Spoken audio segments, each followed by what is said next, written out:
ಅನಾರೋಗ್ಯದಿಂದ ಬಳಲುತ್ತಿರುವ ಮಗ.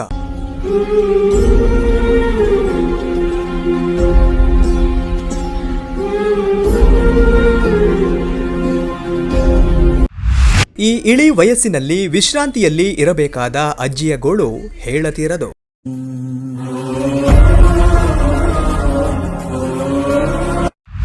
ತಾನೇ ಕೂಲಿ ಕೆಲಸ ಮಾಡಿ ಮಗನನ್ನ ಸಾಕುತ್ತಿರುವ ವಯಸ್ಸಾದ ತಾಯಿ. ತೂತು ಬಿದ್ದಿರುವ ಹಂಚುಗಳು, ಕುಟ್ಟೆ ಹಿಡಿದಿರುವ ಪಕಾಸಿರಿಪಿಸ್ಗಳು, ದಿನೇ ದಿನೇ ಕುಸಿಯುತ್ತಿರುವ ಮಣ್ಣಿನ ಗೋಡೆ, ಜೋರಾಗಿ ಗಾಳಿ ಮಳೆ ಬಂದರೆ ನೆಲಸಮವಾಗುವಂತಿರುವ ಮನೆ, ಇದೇ ಮನೆಯಲ್ಲಿ ವಾಸ ಮಾಡುತ್ತಿರುವ ವಯಸ್ಸಾದ ತಾಯಿ, ಅನಾರೋಗ್ಯದಿಂದ ಬಳಲುತ್ತಿರುವ ಮಗ, ಇವರ ಗೋಳು ನೋಡಿದರೆ ಎಂಥ ಕಟುಕರಿಗೂ ಕೂಡ ಕರುಳು ಚುರುಕೆನ್ನುತ್ತದೆ.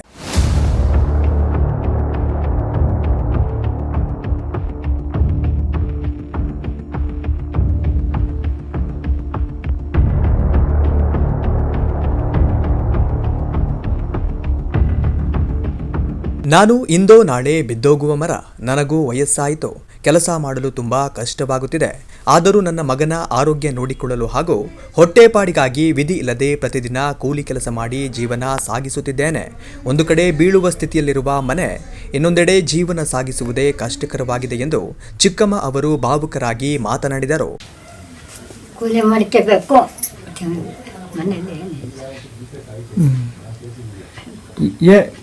ಹೆಂಗೆ ವಾಸ ಮಾಡ್ತಿದ್ದೀರಾ ಈ ಮನೆಯಲ್ಲಿ? ಅಮ್ಮ, ಎಷ್ಟು ಜನ ಮಕ್ಕಳು ನಿಮಗೆ? ಒಬ್ಬಳು ತೀರೋದು. ಅವಳ ಮಗಳು ನಿಮಗೆ ಆಸರೆ ಆಗಿದ್ಲು. 4 ವರ್ಷ ಆಯ್ತು ಈಗ ತೀರೋಗಿ. ಈಗ ಇನ್ನೊಬ್ಬ ಗಂಡು ಮಗನಿಗೆ ಏನು ಹುಷಾರಿಲ್ಲ, ಬಿಡ್ಸು. ಎಲ್ಲೂ ಕೆಲ್ಸಕ್ಕೆ ಹೋಗಕ್ಕೂ ಆಗಲ್ಲ ಅವನಿಗೆ. ನೀವೇ ಅವನಿಗೆ ಸಾಕ್ಬೇಕು. ಈಗ ನೋಡಿ, ಈಗ ಮನೆ ಎಲ್ಲ ಫುಲ್ ಈ ತರ ಆಗೋಗಿದೆ. ಮಳೆ ಬಂದ್ರೆ ಏನ್ ಮಾಡ್ತೀರಮ್ಮ? ಒಳಗೆಲ್ಲ ನೀರ್ ಬರುತ್ತಲ್ಲ, ಎಲ್ಲಿ ಮಲ್ಕೊಳ್ತೀರ ಅವಾಗ? ಅಮ್ಮ, ಅಳ್ಬೇಡಿ ಬಿಡಿ, ಅಳ್ಬೇಡಿ. ಈಗ ಮಳೆ ಜೋರ್ ಬಂತು, ಅವಾಗ ನೀವು ಎಲ್ಲಿ ಮಲ್ಕೊಳ್ತೀರಾ?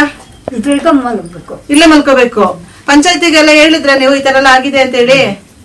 ಏನಂದ್ರು ಪಂಚಾಯತಿ ಅವರು? ಅವ್ರು ಹೇಳಿದ್ರು. ಹೌದು, ಪಂಚಾಯತಿ ಅವ್ರು ಮಾಡ್ಕೊಡ್ತೀವಿ ಅಂದ್ರ? ಇನ್ನು ಮನೆ ಬಂದಿಲ್ಲ, ಏನು ಅನುದಾನಗಳಿಲ್ಲ, ಇವಾಗ ಇನ್ನು ಮಾಡ್ಕೊಡ್ತೀವಿ, ಬಂದ್ರೆ ಮಾಡ್ಕೊಡ್ತೀವಿ ಅಂತ ಹೇಳಿದ್ದಾರೆ. ಅಲ್ಲಿವರೆಗೂ ಅಕಸ್ಮಾತ್ ಮಳೆ ಜೋರಾಯ್ತು, ಚಾವಣಿ ಮೇಲ್ಗಡೆಯಿಂದ ಬಿತ್ತು, ಏನಾರು ಹೆಚ್ಚು ಐತೆ, ಯಾರು ಜವಾಬ್ದಾರಿ ಅಂತ? ಅದಕ್ಕೆ ಪಂಚಾಯತಿ ಅವ್ರು ಯಾರು ಯಾವುದೇ ತಲೆ ಕೆಡಿಸ್ಕೊಳ್ತಾ ಇಲ್ಲ. ಊರ್ ಮನೆಯವರು ಯಾರು ತಲೆ ಕೆಡಿಸ್ಕೊಂಡಿಲ್ಲ. ಅಳ್ಬೇಡಿ ಬಿಡಿ. ಜೀವನಾಂಶಕ್ಕೆ ಏನ್ ಮಾಡ್ಕೊಳ್ತಾ ಇದೀರಾ? ಊಟಕ್ಕೆಲ್ಲ ಏನ್ ಮಾಡ್ಕೊಳ್ತೀರಾ? ಅಕ್ಕಿ ಕೊಡ್ತಾರೆ, ಸೊಸೈಟಿ ಅಕ್ಕಿ ಕೊಡ್ತಾರೆ. ಅದ್ರಲ್ಲಿ ಜನ ಸೊಸೈಟಿ ಅಕ್ಕಿ ಕೊಡ್ತಾರೆ, ಸಾಂಬಾರೆಲ್ಲ ಮಾಡ್ಕೊಳಕ್ಕೆ.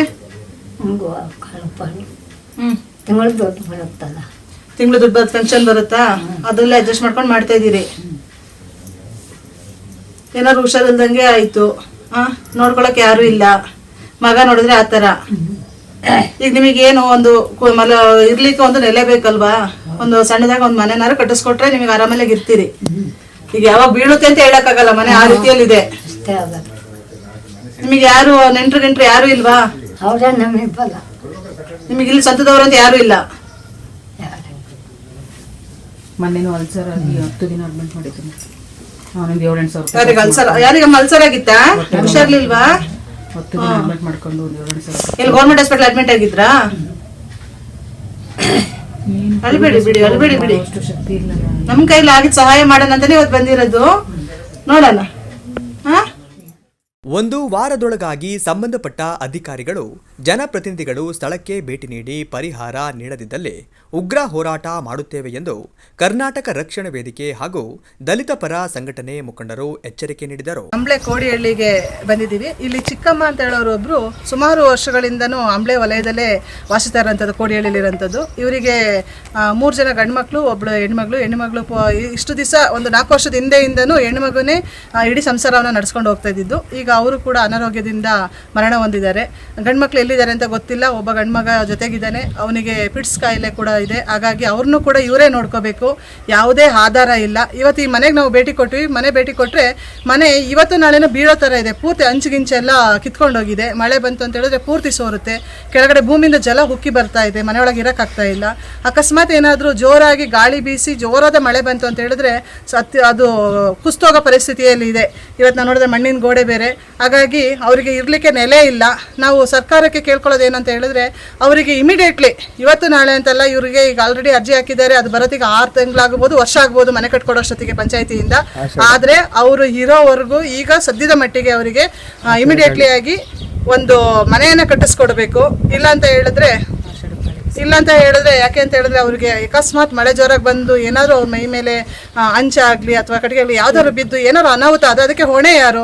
ಇದಕ್ಕೆಲ್ಲ ಹೊಣೆ ಸರ್ಕಾರನೇ ಆಗುತ್ತೆ. ಯಾಕಂದರೆ PDOನು ಕೂಡ ಕರೆಸ್ಬಿಟ್ಟು ಇಲ್ಲಿ ಮನೆಯನ್ನು ತೋರಿಸಿದ್ದಾರೆ. ಅವರು ಕೂಡ ಬಂದು ನಾವು ಅರ್ಜಿ ಹಾಕಿದ್ದೀವಿ, ಮಾಡ್ಕೊಡ್ತೀವಿ, ಅದು ಬರಬೇಕು ಲೀಸ್ಟಲ್ಲಿ ಅಂತ ಹೇಳ್ತಾ ಇದ್ದಾರಂತೆ. ಅದು ಬರೋವರೆಗೂ ವರ್ಷ ಇಡೀ ಕಾಯ್ಲಿಕ್ಕಾಗಲ್ಲ. ಅಕಸ್ಮಾತ್ ಅವ್ರು ಏನೀಗ ಏನಾದ್ರು ಹೆಚ್ಚು ಕಮ್ಮಿ ಆಯಿತು ಅಂತ ಹೇಳಿದಕ್ಕೆ PDOನು ಹೊಣೆ ಆಗ್ತಾರೆ, ಇಲ್ಲಿರುವಂಥ ಗ್ರಾಮ ಪಂಚಾಯತಿಯರು ಎಲ್ಲರೂ ಕೂಡ ಹೊಣೆ ಆಗ್ತಾರೆ. ಅದ್ರ ಜೊತೆಗೆ ಶಾಸಕರ ಗಮನಕ್ಕೂ ಕೂಡ ತಂದಿದ್ದಾರೆ. ಈಗ 3-4 ದಿವಸದ ಹಿಂದೆ ಶಾಸಕರ ಗಮನಕ್ಕೆ ತಂದರೆ ಅವರು ನೋಡೋಣ ಇದರಲ್ಲಿ ಇನ್ನೂ ಯಾವುದೇ ಅನುದಾನ ಇಲ್ಲ, ಅನುದಾನ ಬಂದಾಗ ಅದರಲ್ಲಿ ಹಾಕ್ಕೊಡ್ತೀವಿ ಅಂತೇಳಿ ಉಡಾಫೆ ಮಾತನ್ನ ಹೇಳ್ತಾರೆ. ಆ ಶಾಸಕರು ಇಮಿಡಿಯೇಟ್ಲಿ ಇವರಿಗೆ ಏನಿದೆ ಅದನ್ನು ಪರಿಹಾರವನ್ನು ಒದಗಿಸ್ಕೊಡ್ಬೇಕು. ಮನೆಗೆ ನೋಡೋಕ್ಕೆ ನಾನು ಬರ್ತೀನಿ ಅಂತೇಳಿ ಬಂದಿದ್ದಾರೆ. ನಾನು ಸಪೋರ್ಟ್ ಮಾಡ್ತೀನಿ, ನೋಡೋಣ ಇದೇನಾಗಿದೆ ನೋಡಿಬಿಟ್ಟು ನಮ್ಮ ಕರವೇ ಕುಟುಂಬದಿಂದ ಏನಾಗುತ್ತೆ ನಾವು ಅದನ್ನು ಸಹಾಯ ಮಾಡೋಣ ಅಜ್ಜಿಗೆ ಅಂತೇಳಿ. ನಾನು ಹಿಂದೆ ತುಂಬ ಪ್ರಯತ್ನ ಮಾಡಿದ್ದೀನಿ. MLA ಅವ್ರನ್ನೂ ಭೇಟಿ ಮಾಡಿದೆ 3 ದಿನದ ಹಿಂದೆ. ಅವರು ಅಂದರೆ ಅವರೆಲ್ಲ ಹೊಟ್ಟೆ ತುಂಬಿದ ಜನ, ಬಡವರು ಕಷ್ಟ ಗೊತ್ತಾಗುತ್ತೋ ಇಲ್ವೋ ಗೊತ್ತಿಲ್ಲ. ಕೇಳಿದೆ ಅಜ್ಜಿಗೂ ಹಿಂಗಾಗಿದೆ ಅಂತ ಹೇಳಿದಕ್ಕೆ ನಾವೇನು ಮಾಡೋಕ್ಕಾಗಲ್ಲ, ಮನೆ ಯಾವ ಇಲ್ಲ, ಗೌರ್ಮೆಂಟಿಂದ ಅನುದಾನನೇ ಇಲ್ಲ, ದುಡ್ಡೇ ಇಲ್ಲ ಅನ್ನೋ ರೀತಿ ಮಾತಾಡಿದರು. ದುಡ್ಡಿಲ್ಲ, ಹೌದು, ಎಲ್ಲ ಛಿದ್ರ ಆಗೋಗಿದೆ. ಯಾಕೆಂದರೆ ಅವ್ರವ್ರ ಇಷ್ಟದ ಪ್ರಕಾರ ಹೆಂಗೆ ಬೇಕಂಗೆ ಹಂಚಿಕೆ ಮಾಡ್ಕೊತಾ ಇದ್ದಾರೆ. ಆ ಸೀಟ್ ಹಂಚಿಕೆಗೋಸ್ಕರ ಒದ್ದಾಡ್ತಿದ್ದಾರೆ ಬಿಟ್ಟರೆ ಇಂಥ ಬಡ ಜನನ ಕಣ್ಣೀರನ್ನು ಅವರು ನೋಡೋ ಅಂತೂ ಪೇಷನ್ಸ್ ಅವ್ರಿಗಿಲ್ಲ. ಅವ್ರ ಕಣ್ಣೀರು ಶಾಪ ಇದ್ದೇ ಇರುತ್ತೆ. ಇಂಥ ಬಡ ಜನ ತುಂಬ ಜನ ಇರ್ಬೋದು. ಮೇಡಮ್ ಹೇಳಿದ್ರು ಮೊನ್ನೆ, MLA ಮೇಡಮ್ ಕೂಡ ಹೇಳಿದ್ರು ಇಂಥ 100 ಸಮಸ್ಯೆ ಇದ್ದಾವೆ ಅಂತ. ಹಸ್ತವರು ಬಂದು ಬೇಡ್ಕೊಂಡಾಗ ಅನ್ನ ಹಾಕಬೇಕು. ಸುಮ್ಮನೆ ಅನ್ನ ಹಸ್ತಿದ್ಯಾ ಅಂತ ಕೇಳ್ಕೊಂಡು ಯಾರು ಮನೆ ಬಾಗ್ಲಿಗೆ ಹೋಗಲ್ಲ. ನಾವು ಕಷ್ಟ ಅಂತ ಹೋಗಿದ್ದೀವಿ, ನಮಗೆ ಸ್ಪಂದಿಸಬೇಕು ಅಂತ ಕೇಳಿದೆ. ಅವ್ರು ಯಾವುದು ಏನೂ ಇಲ್ಲ ಅಂತ ಅಡ್ಡಗೋಡೆ ಮೇಲೆ ದೀಪ ಇಟ್ಟಂಗೆ ಹೇಳಿದ್ರು. ಮತ್ತು EO ಸರ್ಗೂ ಹೇಳಿದೆ, ಅವರು ಬಂದು ನೋಡಿದ್ರು, PDOನು ಬಂದು ನೋಡಿದ್ರು. ಈಗಲೂ ಕೂಡ ನಾವು ಮನೆ ಸುತ್ತ ನೋಡುವಾಗ ಹಾವು ಹೋಯ್ತು, ಮನೆ ಒಳಗೆಲ್ಲ ಹಾವು ಬರ್ತವೆ. ಹೆಂಗೆ ಬದುಕಬೇಕು, ಹೆಂಗೆ ಜೀವನ ಮಾಡಬೇಕು? ಹೊಟ್ಟೆದೊಂದು ಕಡೆ ಆದರೆ ನೆಮ್ಮದಿಯಾಗಿ ನಿದ್ದೆ ಮಾಡೋಕ್ಕೆ ಇಲ್ಲಿ ಇದಿಲ್ಲ. ಎಲ್ಲಿ ನಿದ್ದೆ ಮಾಡೋ ಟೈಮಲ್ಲಿ ಎಲ್ಲಿ ಮನೆ ಮೇಲೆ ಏನು ಬೀಳುತ್ತೋ, ಮೈ ಮೇಲೆ ಏನಾಗುತ್ತೋ ಅನ್ನೋ ಭಯದಿಂದ ಅವರು ಬದುಕ್ತಾ ಇದ್ದಾರೆ. ದಯವಿಟ್ಟು ನಾನು ಕೇಳ್ಕೊಳೋದಿಷ್ಟೇ, ಏನೇನೋ ಸರ್ಕಾರದಿಂದ ಏನೇನೋ ಅನುದಾನಗಳಿದ್ದಾವೆ, ಏನೇನೋ ಮಾಡ್ತೀರಾ, ಅನುದಾನನೇ ಬೇಕು ಅಂತಿಲ್ಲ. ಒಬ್ಬರು ಇಂಥ ಕಷ್ಟ ನೋಡಿ ಮನಸ್ಸು ಮಾಡಿದರೆ ಏನು ಬೇಕಾದ್ರೂ ಮಾಡ್ಬೋದು. ಒಂದು ಮಾನವೀಯತೆ ಅನ್ನೋದು ಮುಖ್ಯ. ಒಂದು ಪಂಚಾಯತಿ ಕೋಡಿಹಳ್ಳಿಲಿ ಪುಟ್ಟಮ್ಮನ ಚಿಕ್ಕಮ್ಮನ ಒಂದು ದಲಿತ ಮಹಿಳೆ 4 ಜನ ಮಕ್ಕಳು. ಆ 4 ಜನದಲ್ಲಿ 2 ಜನ ಮಕ್ಕಳು ಎಲ್ಲಿದ್ದಾರೆ ಅಂತ ಗೊತ್ತಿಲ್ಲ. ಒಬ್ಬ ಮಗಳು ಕೊರೋನಾ ಸಂದರ್ಭದಲ್ಲಿ ತೀರೋಗಿದ್ದಾರೆ.